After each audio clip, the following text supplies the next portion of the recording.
अस्सलामुअलैकुम ख़वातीन हज़रात, मैं हूं आपका मेज़बान सुबैर। तो आज के नए प्रोग्राम में हम आपको खुशामदीद कहते हैं। दोस्तों, कल की वीडियो में मैंने आपको दिखाया था कि पाकिस्तानी ड्रामों का सबसे बड़ा चैनल हम टीवी ने एक अवार्ड शो मुनक्किद किया था जिसका नाम है हम स्टाइल अवार्ड। और उसी हम स्टाइल अवार्ड में पाकिस्तान का कोई भी बड़ा एक्टर मौजूद नहीं था। कि एक ऐसा चैनल जो कि पाकिस्तानी ड्रामों का बहुत बड़ा चैनल है और जिसने पाकिस्तानी एक्टर्स को बहुत मौका दिया कुछ बनने के लिए, कुछ कमाने के लिए, आज उसी के अवार्ड शो पर कोई भी बड़ा एक्टर मौजूद नहीं था। और वो कहां पर थे, किस वजह से नहीं आए, ये आज की इस वीडियो में मैं आपको बताऊंगा तो आप हैरान हो जाएंगे। जैसा कि मैंने आपको कल भी बताया था कि हम स्टाइल अवार्ड में पाकिस्तानी बड़े एक्टर्स में से कोई एक भी एक्टर वहां पर मौजूद नहीं था। हत्ता कि हम टीवी की तारीख का सबसे बड़ा ब्लॉकबस्टर, सबसे हिट ड्रामा सीरियल इश्क मुर्शिद की हीरोइन और हीरो तक भी वहां पर मौजूद नहीं थे। और अगर दूसरी तरफ हम बात करें एक ऐसे ड्रामे की जो एक चैनल के मुकाबले में बहुत छोटा ड्रामा है, लेकिन उसके पहले एपिसोड को जब सिनेमा घर में लॉन्च किया गया तो पूरी इंडस्ट्री वहां पर मौजूद थी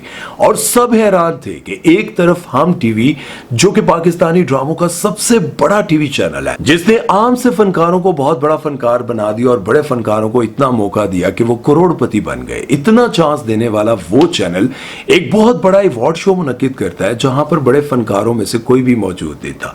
और जितने वहां पर मौजूद थे, जैसे कि फैसल कुरैशी, अदनान सिद्दीकी और एक का दुक्का कोई और होंगे जिनकी मिन्नतें करके शायद वहां पर उनको बुलाया गया। और दूसरी तरफ हुमायूं सईद का वो ड्रामा जो अभी सिर्फ सिनेमा घर में पहले एपिसोड के लिए लॉन्च किया गया, वहां पर पूरी इंडस्ट्री मौजूद थी। ड्रामा सीरियल जेंटलमैन एक बहुत ही मुनफरिद अंदाज का ड्रामा आपको देखने को मिलने जा रहा है और इस ड्रामे में आपको अदनान सिद्दीकी, हुमायूं सईद, अहमद अली भट्ट और बहुत सारे लोगों को आप एक साथ देखेंगे। और ये जानकर सबको हैरानगी होगी कि इस ड्रामे की कहानी इतनी डिफरेंट है और इतनी स्टाइलिश है, आपको देखकर लगेगा कि शायद आप कोई फिल्म देख रहे हैं। और इस ड्रामे को लिखने वाले पाकिस्तान के सबसे बड़े राइटर खलीलुर रहमान कमर हैं, जिन्होंने आज से कुछ अर्सा पहले जब उन्होंने लंदन नहीं जाऊंगा लिखी थी, उसके बाद उन्होंने कहा था कि अब मैं हुमायूं सईद के लिए कोई प्रोजेक्ट नहीं लिखूंगा, मैं औरों के लिए भी लिखूंगा, मैं सिर्फ हुमायूं सईद का ठेका उठाकर नहीं घूम रहा। लेकिन उन्होंने ही एक बार फिर से हुमायूं सईद के लिए ये ड्रामा लिख दिया। और आगे चलकर आपको उन फनकारों के बारे में भी बताऊंगा जिन्होंने आज तक किसी भी ड्रामे या फिर किसी भी फिल्म की प्रमोशन में शिरकत नहीं की और ना ही किसी अवार्ड शो में उन्होंने शिरकत की, लेकिन ड्रामा सीरियल जेंटलमैन जो कि हुमायूं सईद और अदनान सिद्दीकी का है, इसमें शमूलियत करके सारे ही डायरेक्टर और प्रोड्यूसर को हैरान और परेशान कर दिया, बल्कि पूरी इंडस्ट्री परेशान है। भाई, ये सारे एक साथ कैसे इकट्ठे हो गए? एक तरफ इतने बड़े चैनल का इतना बड़ा अवार्ड शो जिसको सबने इग्नोर कर दिया और दूसरी तरफ एक ड्रामे का प्रीमियर, उस पर सभी ने शिरकत कर दी। भाई, आप क्या जाने आखिर इसके पीछे क्या कहानी है। और इस प्रीमियर पर इजाज असलम और हुमायूं सईद की जो जीप पर एंट्री थी, वो एंट्री आपने सिर्फ बॉलीवुड की फिल्मों में ही देखी होगी। ऐसी कमाल की एंट्री थी भाई, देखकर लगता था कि वाकई ड्रामे में भी कुछ खास होगा। लेकिन यहां पर लोगों को बहुत ज्यादा इतराज ये है कि हुमायूं सईद ने अपने साथ युमना जैदी को कास्ट किया है। युमना जैदी हुमायूं सईद के साथ बिल्कुल भी सूट नहीं करेंगी।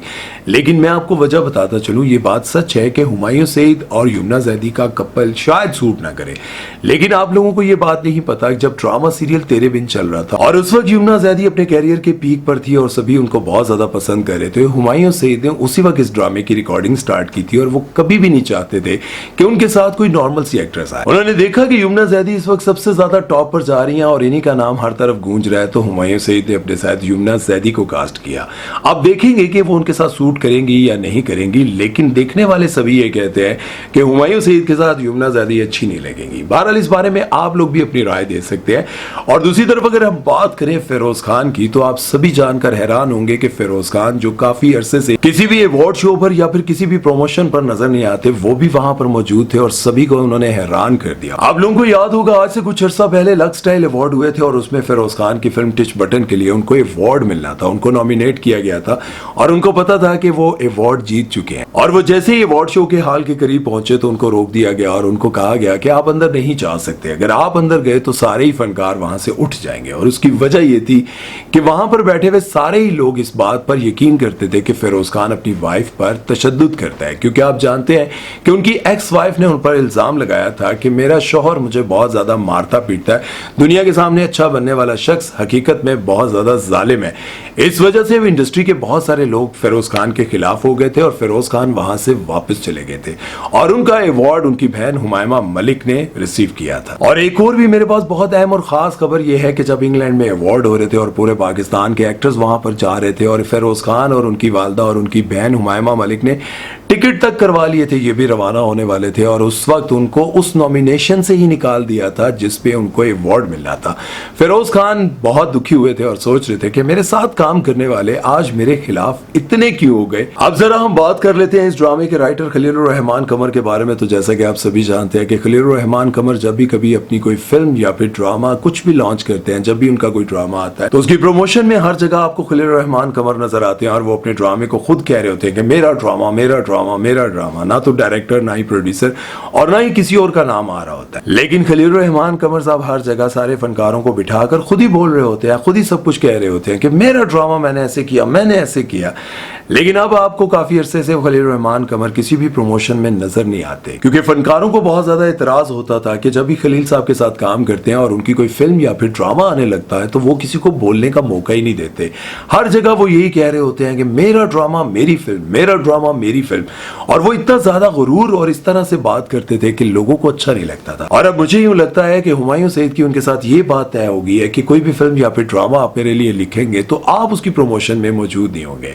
आप लोगों को याद होगा कि ईद के दिनों में तेरी मेरी कहानियां ऐसी शॉर्ट फिल्म आई थी और उसमें वहाज अली और महवी शयात ने काम किया था, उसकी प्रमोशन पर भी ये मौजूद नहीं थी। सारी बातें मैंने आपको इसके हवाले से बता दी, लेकिन अब तक आपको मैंने ये नहीं बताया कि कौन कौन से फनकार वहां पर मौजूद थे। जरा गौर करें, मैं आपको पढ़कर सुनाता हूं जी। हुमायूं सईद, यमुना जैदी, अदनान सिद्दीकी, हमजा अली अब्बासी, सारा खान और इनके शौहर फलक शबीर, इमरान अशरफ, फिरोज खान, सोनिया हुसैन।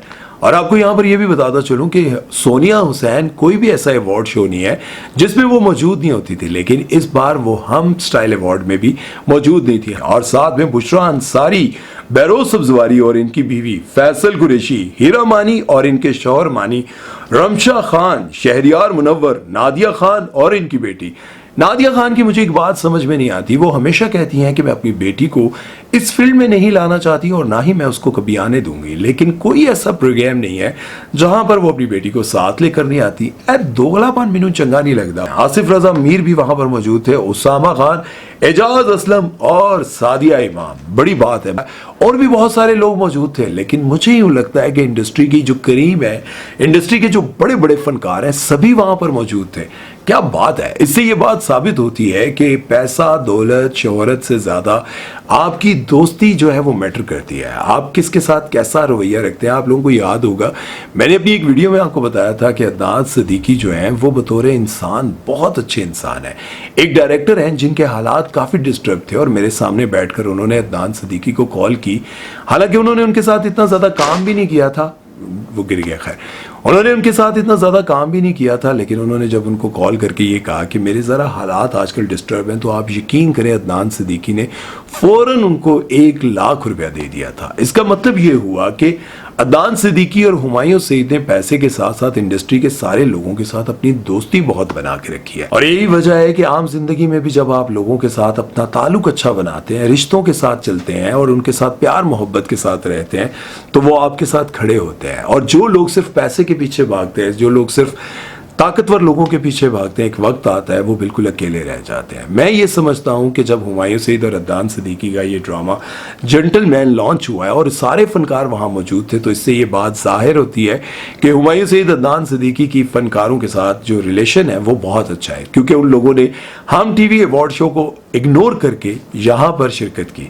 तो भाई कमाल की बात है। आप लोग भी अपने दोस्तों के साथ, अपने रिश्तेदारों के साथ, अपने प्यारों के साथ बहुत ज्यादा अच्छे तरीके से रहें। देखिए, अच्छे बुरे लोग हर जगह मौजूद होते हैं और ऐसा नहीं है कि सभी बेकार होते हैं। किसी के अंदर कोई ना कोई क्वालिटी होती है, कोई बुराई होती है, मुकम्मल कोई नहीं होता। लाताल्लुक होने से बेहतर है कि आप अपने रिश्तों के साथ जुड़ कर रहें और एक वक्त आएगा कि सभी आपके साथ मोहब्बत करने लग जाएंगे और मुश्किल में आपके साथ खड़े होंगे।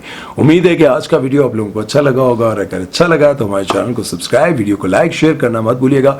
सुमैर चौधरी को दीजिए इजाजत। अल्लाह हाफिज।